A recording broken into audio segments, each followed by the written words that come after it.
cú luôn bê hùa tu Sài Gòn li cú yu lo trâu lú yang thong na refugee camp hậu nông khai thái tế thổ xong ý chia chụp bùa xa chụp chua cú nia thiết sĩ khía đi lo tế tua mùn thiết kế đi thái trâu thái tế thổ cú nia khó mua ở lý sư bê chế nên khía thái tế tua mùn trâu Syracuse New York hậu mika tế thổ cú mua cổ xong ta cá cú ở tu cứ theo cú tu mùa yu lo bê khía tua mù trâu St. Paul Minnesota cú giờ ý tu cứ bao hồ mika hip hop theo ý tu chơi cho sa có mua và hồ xí lua thổ nhá là lia ô trò trâu giá du cú cá cú giờ trâu là mù ô ý tu tha hạ ba mika nữ tàu ta xí nên one day cú yu lo cú tàu khờ cú giờ luôn bê Sài Gòn tàu trâu cú lu là muốn do cho thiết sai xe nữ cho xe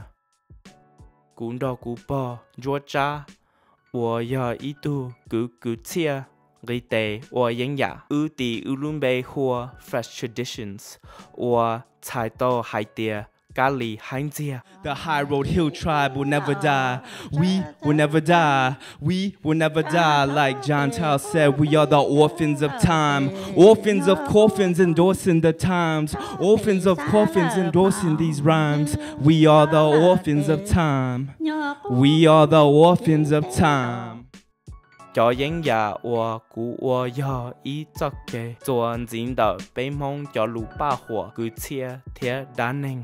我被一直摸鸟中红离根骨贴清头了。Don't ever forget where you came from. 有chuyện nhỏ cá cho cái hải ninh mong. Generation after generation.